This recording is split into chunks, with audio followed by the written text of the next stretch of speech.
Good morning, students.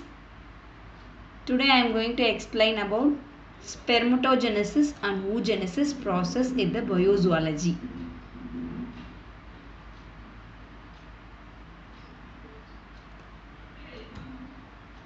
So before we are going to dealing with the spermatogenesis or the oogenesis, I am going to explain about mammary glands. Okay. So mammary glands, it is modified sweat glands present in the both sexes. But it is a rudimentary in case of the males, but it is a function in case of the females. Rudimentary means it is not well developed. It is not properly developed in case of males. So, but in case of females, it's function. It is functionally, it's working, right? It's functioning in the females.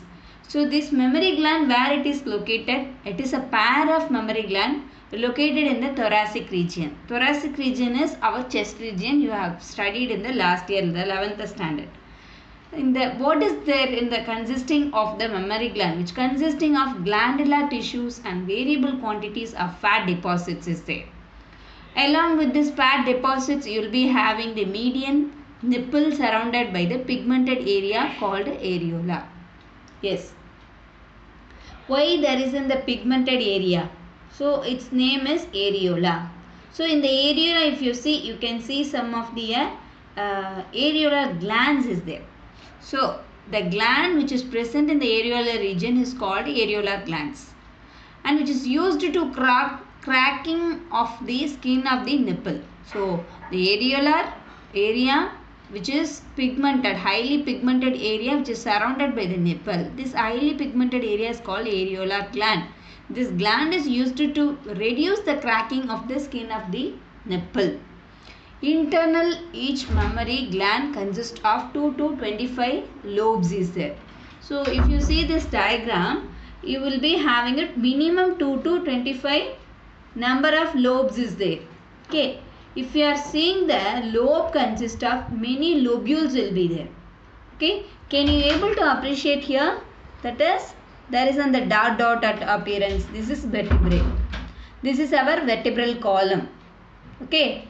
And this is the vertebral column, and this is the transverse section of our mammary gland. Okay. So this is the fat deposits, and these violet color figures indicates that is a glandular tissues. What is a glandular tissues? I had explained you in my previous video of zoology. That is the previous video I had explained you, that is so many different, the glandular, the word meaning is cells going to secrete something. So that is called glandular tissues. Glandular tissues, here the glandular tissues means some cells united to getting a tissue called glandular tissue. These cells what going to secrete, that you know that is milk. Okay, that is breast milk here going to secrete. So that it is mainly the glandular tissue which is along with that various amount of deposits, fat deposits. The yellow colors, wherever you are going and watching the our body organelles, suppose you are getting any yellow color component, any yellow color structure, that indicates a fat deposits. Yes, this is a fat deposits along with the glandular structure. This is the internal structure of the mammary gland. So in this mammary gland, you will be getting the 2 to 25 lobes. You will be getting this violet color things. Okay. So next. So what will be happen? This 2 to 25 lobes is there. Inside of the lobe, if you are taking, so many lobules is there. So many lobules is there. Okay. So these lobules is made up of acini cells. It is made up of acini or the alveolar cells. This glandular structure or the lobe of the mammary gland is made up of acini or the alveolar cell. This cell is rolled to produce the milk. Once the milk is secreted, which is entered into the mammary tubules. Can you able to appreciate the last part marking showing the small branches which is coming from the yes, which is coming from the yes, it is coming from the mammary duct. Yes. So if you are seeing the long branch, this is the long branch is mammary duct. This mammary duct is continuous from the mammary ambula. Mammary ambula is coming from the lactiferous duct. So 4 places is there. For what? To pouring the milk or to release the milk. So Here I told you this full glandular structure of the violet color structure is glandular tissue that consisting of the alveoli or the acini cells that is going to produce the milk. That milk is once secreted, it reaches the mammary tubules, small branches, very minute branches. From there it reaches the mammary duct. From the mammary duct it reaches the mammary ambula. From the mammary ambula, which is the biggest entry from the mammary duct to the lactiferous duct. So from the lactiferous duct only it reaches the nipple. Okay. So around the nipple you will be getting the areola, that is a large pigmented area. So that adipose tissue means that is fat. So fat is called adipose tissues, full of the adipose tissues. Okay. Suspensory ligament means it is going to giving the support to this organ is called suspensory ligament. Okay. Next. So if you are taking this under the nipple, the so many lactiferous ducts that is united to form the lactiferous sinus, which is act as the reservoir of the milk. Okay. Reservoir of the milk. You may ask the question, the development of the breast begins at the puberty. When it is started to begins, it is developed to begins at the age of puberty, and it is progresses with the changes during the each menstrual cycle. Yes, each menstrual cycle you will be enlarging or decreasing the size of the breasts will be takes place depending upon your body condition. That is called premenstrual syndrome. So like that it will be changing their size. Okay, some of the development will be there. Okay, and in non-pregnant women, that is non-pregnant women. What is the non-pregnant women in case of the mammary gland?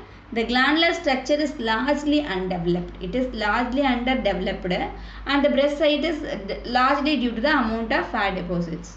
Only the pregnant women will be having the more amount of glandular structures.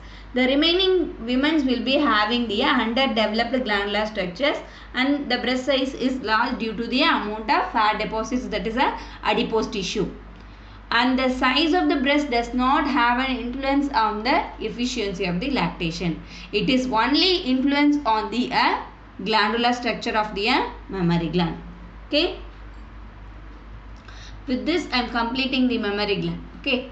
That is, it is a rudimentary in case of male, functional in female, located in the pair of mammary gland located in the thoracic region. Glandular structure consists of, that is acini or the alveolar cells that is producing milk, and the nipple is surrounded by areola, dark tissue, dark pigmented area called areola, and it consists of 2 to 25 lobes is there. Okay, and puberty only it is developed, and it is progresses depending upon your menstrual cycle, and underdeveloped in non-pregnant women, and its size is the lactation, it does not depend on the size of the breast. So I am coming to the gametogenesis.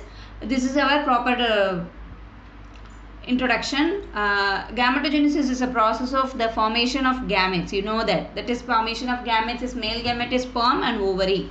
So the sperm is produced from the primary sex organ of the testis of the male, and ovary, that is the ovum, which is produced from the ovary of the female.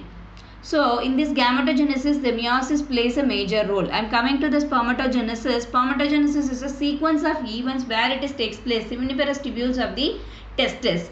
I had explained you lot of time in the male reproductive system. The testis consists of seminiferous tubule. In that seminiferous tubule only, this gametogenesis of this spermatogenesis is going to take place. There is the primordial germ cells is migrate into the testis. Yes, the initial cell for the or the origin of the spermatogenesis is primordial germ cells. These primordial germ cells is migrates into the testis, and it become a immature germ cells called spermatogonia. Spermatogonia is its other name is spermatic mother cells. Okay, so these spermatic mother cells or the spermatogonia is begin to undergo the mitotic division at the level of puberty.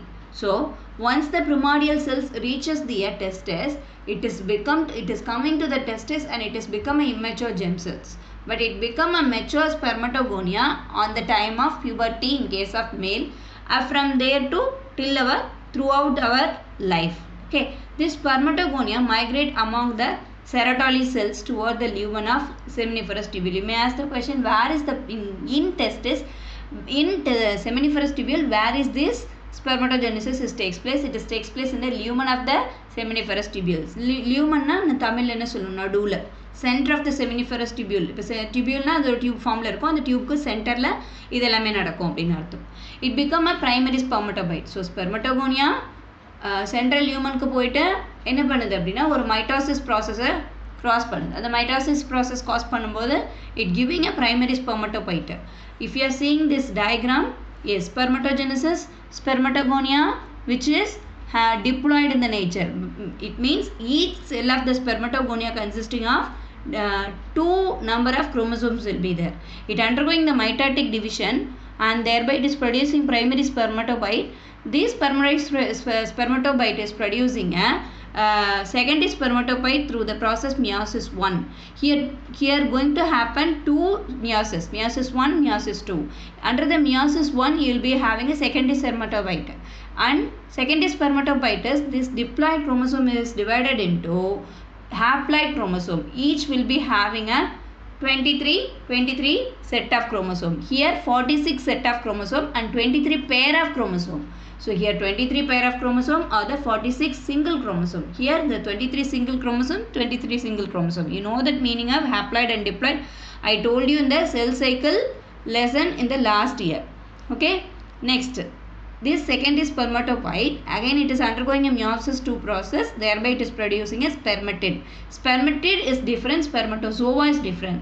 This spermatid is fully matured into a spermatozoa through the process called spermiogenesis, is called the spermatozoa.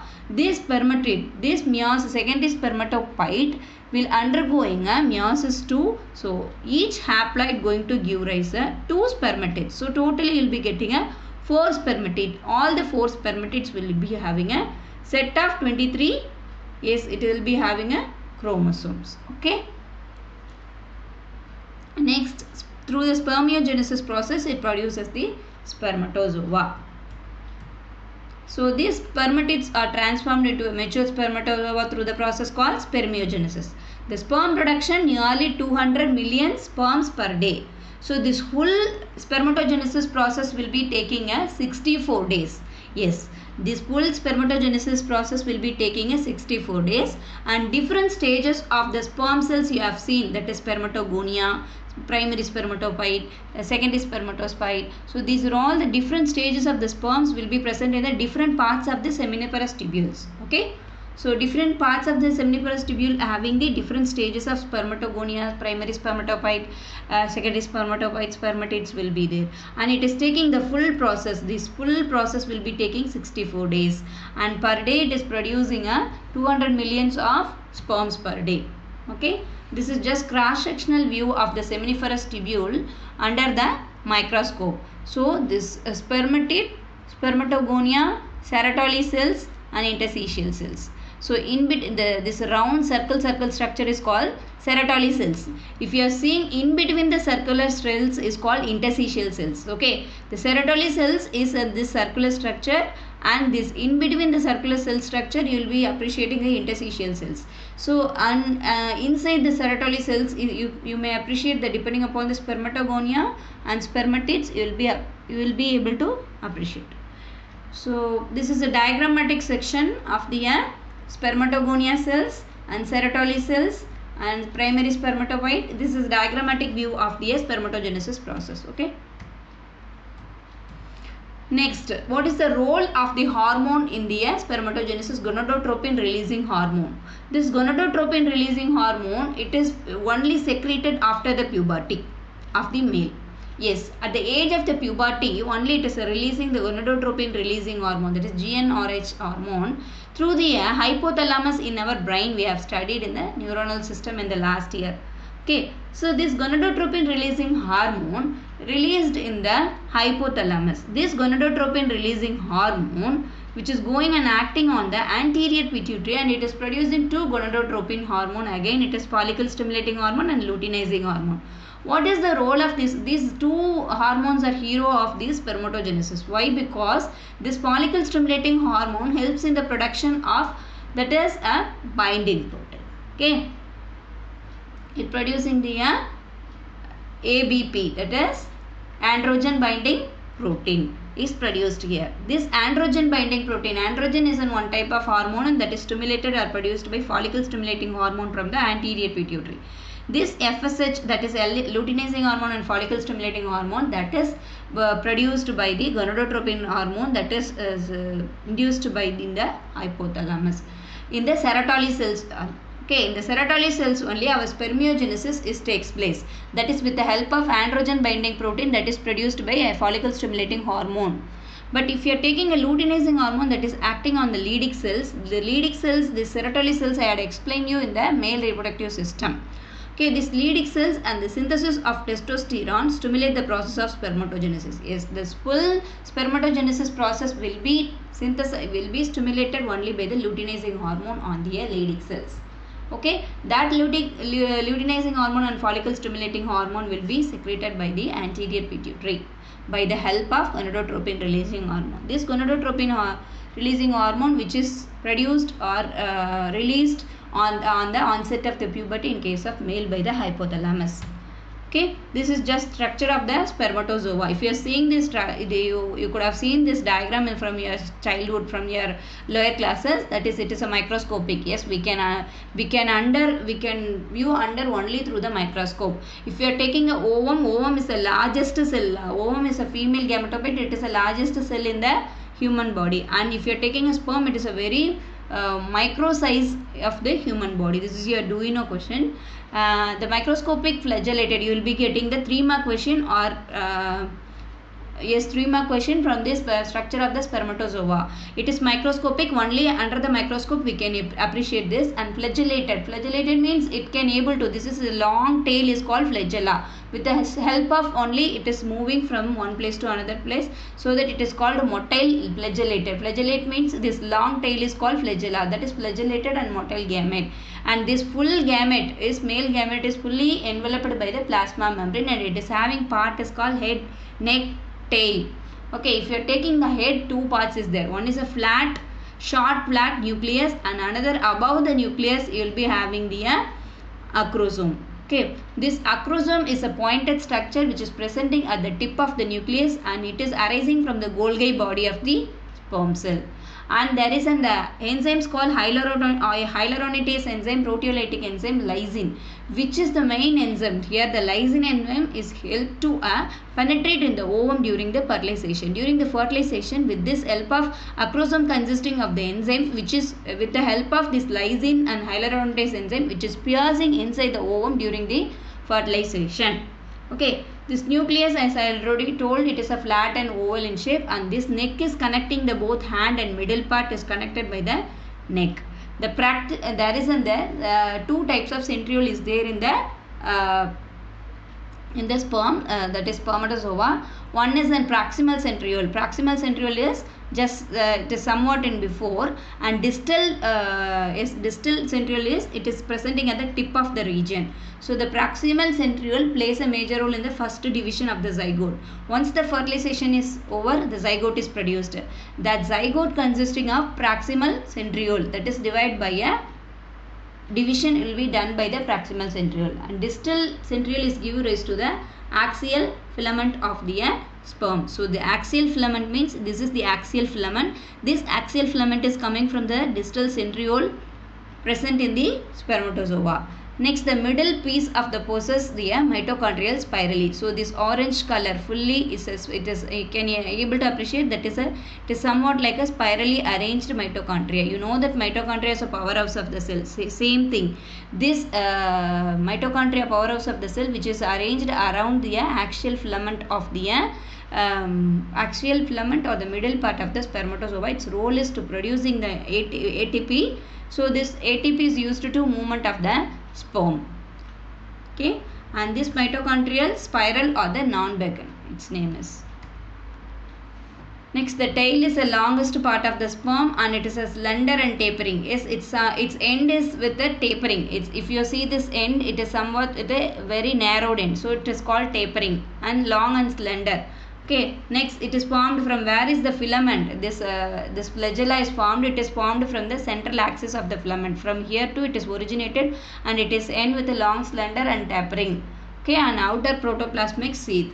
Lashing movements. What type of movement it is following? It's following with the lashing movement. What is a lashing movement? Its flagella is moving his heads to forward, so that it is kind of movement, so that it is called a lashing movement. Lashing movements means flagella. Flagella means this filament, this tail portion is called flagella. It is making the head to forward in the front, so that it is called lashing movement. Okay, lashing movement is, you may get the 1 mark question, that is lashing movement is followed by our spermatozoa. Then human male ejaculates 200 to 300 million sperms. Okay, and in that sperms 60% of the sperms will be normal shape and a normal movement, but at least 40% of the sperms will show some vigorous motility for the normal fertility. Vigorous motility means high motility. It is very speed motility. Motility means I already explained you movement. Very speed movement with the normal fertility. Okay. So this is about spermatogenesis. Next I am coming to the oogenesis. Oogenesis is a development of female gamete or the ovum or the egg through the ovaries of the female. During the fetal development, certain cells, germinal epithelium. Yes, during the development, the germinal epithelium is very important during the development of fetus. So the germinal epithelium is going to give the first mitosis process. In the germinal epithelium, there is a mitosis process. That mitosis process going to give you millions of egg mother cells or the oogonia. So there you saw the spermatogonia. Here you your egg mother cell or the oogonia. So oogonial cells is again started dividing enter into the prophase 1 of the meiotic division 1 to form the primary oocyte. Yes, you have to keep in your all mind primary oocyte and a secondary oocyte. So these are all the very importance. So the primary oocyte is produced by prophase 1 of the meiotic division. Meiotic division having the prophase, anaphase, metaphase, telophase, you know that, right? The first phase of the meiosis is prophase 1. Okay, meiosis 1, meiosis 2 is there. In the meiotic division 1, the prophase 1 is entered by oogonia. Oogonia is produced from the germinal epithelium of by the mitosis process. Germinal epithelium undergoing a mitosis process, there is the producing of lot of millions of egg mother cell or oogonia. Oogonia undergoing a meiosis 1 under the prophase 1, that is producing primary oocyte. This primary oocyte surrounded by a single layer of granulosa cells. Initially it is layered by a single layer of cells. So primary oocytes which is surrounded single layer of granular cells is called primordial of the primary follicles. Okay, a large number of follicles degenerated during the period from the birth to puberty. From the female baby birth to puberty, lot of primary follicles is produced and it is degenerated. Okay, once the puberty is attained, 60,000 to 80,000 follicles are left in each ovary. So we will be having pair of ovary left and right? So this left and right will be having a 60,000 to 80,000 follicles when you are attaining puberty. Till that all the primary follicles are produced, but it is get degenerated. Okay, next I am coming to the primary follicles get surrounded by many layers of granular cells. Yes, initially you have seen that is this primary follicles is surrounded by one single layer of granulosa cells. Okay, so later what will be happen? It is surrounded by many layers of granulosa cells. That what is the many layers means new theca layer to form the secondary follicles. Okay, initially it is with the one single layer, later it is become with a many single layer. So that many layer is made by the new theca layer to form the secondary follicle. Okay, so there is the liquid filling the follicle and get transformed into a tertiary follicle. Yes, it is a second. First it was a initially primary follicle. When you are attaining it is in the primary follicle about 60,000 to 80,000 in the both the ovaries. When it is coming to the secondary follicles, this secondary follicles, how it is become a secondary follicles? Through the new theca layer. The new theca layer is many layer is formed around the primary follicles. But when it is coming to as a tertiary follicle, through the antrum develops. Antrum means type of fluid which is get accumulated inside the secondary follicle, so that it is become a next stage is called a tertiary follicle. The theca layers is get organized. Now the theca layer is after the antrum formation in the tertiary follicle. Again the theca layer is get organized into a inner theca layer called intrana, and outer theca layer called externa. So theca layer is organized into inner theca interna, external theca externa. Okay. So at this time the primary oocyte within the tertiary follicle grow in the size and completes its first meiotic divisions. Okay. So this primary oocyte, so all the things, that primary follicle, secondary follicle, tertiary follicle, everything happening inside the primary oocyte, which is when it is reaches the tertiary follicle, it grows its size and it is completes its size, it follow the first meiotic division forming the secondary oocyte. Okay, this secondary oocyte, it is following an unequal division resulting in the formation of large haploid secondary oocyte and first polar body. This first polar bodies get degenerated. During the fertilization, this secondary oocyte undergoes the second meiotic division. When is the first meiotic division takes place? During the tertiary follicle inside the primary oocyte. If you are seeing this diagram, this is a primordial follicle which is coming as a primary follicle. This primary follicle is coming as a secondary follicle. So secondary follicle antrum fluid is there. Primary follicle you will be having theca layer. In the secondary follicles you will be hitting a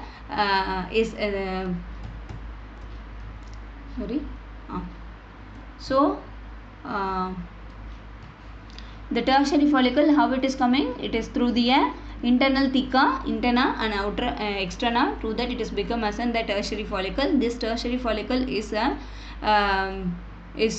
all those things present in the secondary oocyte. Okay, this secondary oocyte is again undergoing an undeveloped or the unequal cell division. In the unequal cell division, the first polar body is produced during the fertilization. First polar body is degenerated. Okay, so the secondary oocyte is, once it's formed the tertiary follicles, it undergoing the meiotic division, second meiotic division. So this second meiotic division, unequal division, second meiotic division, producing the large haploid secondary oocyte at the polar body. This polar body is degenerated, and during the fertilization, secondary oocyte undergoes the second meiotic division and produces the large cell, and the large cell called ovum, and the second polar body. Again the second polar body is degenerated. The tertiary follicle is evenly become mature follicle called that is called our Graafian follicle. Okay, if the fertilization does not takes place, the second meiotic division is never completed and the egg is degenerated. So second meiotic division, where it takes place?